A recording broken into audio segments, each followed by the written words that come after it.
Hi guys, this is our warm-up at the start of each workout. So if you just want to follow along, 1 minute for each exercise. We're going to start with a jog in place.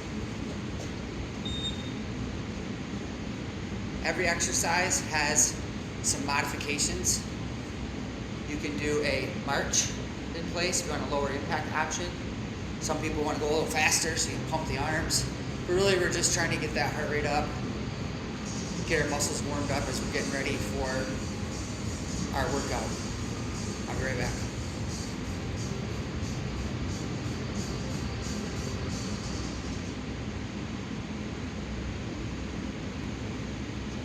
All right, hopefully you're still jogging because the minute's not up yet.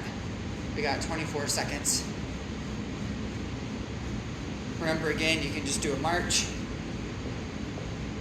Just get the body warmed up. I'll show a modification for each exercise. 5 seconds to go here.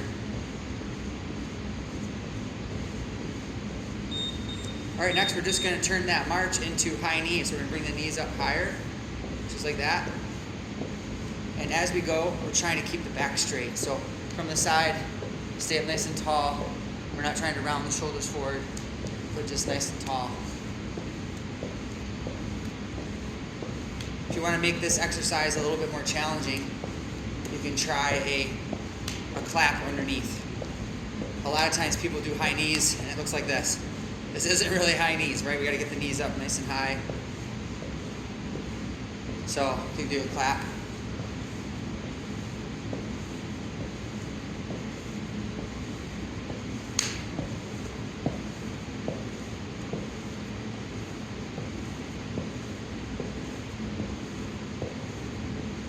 Keep going.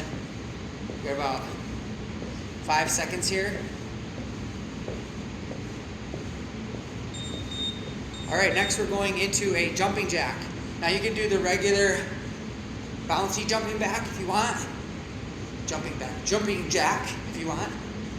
Or you can do the low impact option where you just kind of kick either your heel, so it kind of looks like this, heel, or your toe out to the side. Just getting those shoulders warmed up. Again, this is the low impact option. You don't need to bring your arms all the way above your head, but if you want, you can. If you want to do more of that, high jumping jack. Some people have some shoulder stuff going on, and for them, doing stuff overhead aggravates that shoulder, so we can keep it in this lower range. So we're bringing it down to our hips, then up to the side. All right, so either the bouncy version, whatever version feels challenging for you. All right, rest. All right, next we're gonna go into we call a reverse lunge. So from the side, I'm just tapping back with my toe, and I am not going real deep on this one to start off with. I'm just switching side to side, and all I'm doing is a slight bend in the knee. With my arms, I'm gonna stretch them up overhead, so I'm just getting a good shoulder stretch. Make sure as you're doing this that you're keeping your body in a straight line. What we're not trying to do is to come back here and then be arching our back. We're gonna keep that lean forward. It's in a straight line with that rear leg here, and just alternating. Now, if this is easy for you, you can try a deeper variation. So you might go down deeper, right, and then up. But you can also just go with that more shallow, alternating reverse lunge. Notice I'm stepping backward, not stepping forward. All right, moving on. We're gonna do a crisscross with our arms, like this. And then we're gonna kick our heels to our butt. Just like this. Every time I open my arms, getting a stretch across the chest and biceps. So I want a little bit of a tug there. And then as I crisscross here, stretching the scapula across my upper back, rear delts. If I kick my heels to my butt, every kick, warming up the hamstrings and stretching the quadriceps. Right, so just going crisscross, kicking those heels to the butt. We've got 15 seconds here.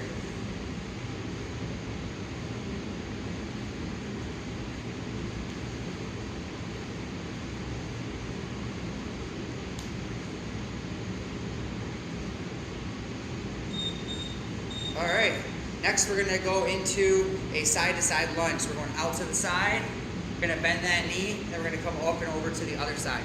Now as I go side to side, I'm trying to push my butt back. So if you look from the side here, pushing the hips back and over to the side, side to side, just stretching out the groin, working the legs a little bit, squeezing that knee out to the side. So go out wide enough to where you're really getting a stretch for you. And then notice I am leaning forward, which is okay. You want to lean forward as you go rather than stay, totally upright. Just like that. Keep going. Side to side. Should be a real simple warm-up you can do anywhere. 5 seconds. All right, good.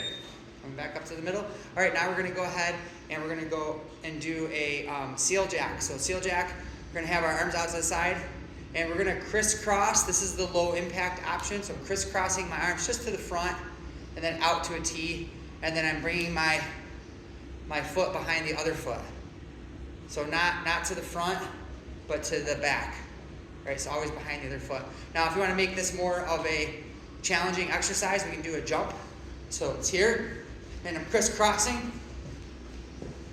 Sometimes you'll see this with a clap, which I don't want to do right now or I'll send this thing flying. So it might look like this.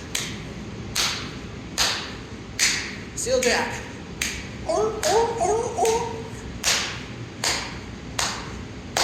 You don't have to make the sound effects. And we don't usually clap in class because it's too noisy and distracting. All right, Frankenstein walk or kicks. You can just do this one right in place. Kicking your leg up straight, stretching out those hamstrings, trying to stay up tall as you go. So we're not rounding our back forward, but keep the chest up. Frankenstein kicks.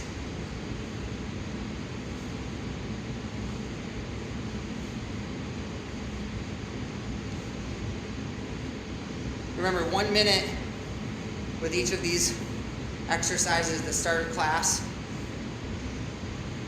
If you want to throw in some others, you can. But we want to make sure we're warming up prior to class so that we're not getting injured. Right? Warm muscles. This is considered dynamic stretching. So we're not doing static stretching at the beginning of a workout. We save that to the end. We're just stretching using some movement. All right, so that's our basic warm-up at the start of each class. If instruction is still going on at this point, you can go ahead and just march, jog in place, roll your shoulders, do whatever you want to keep your body warm until you start your workout.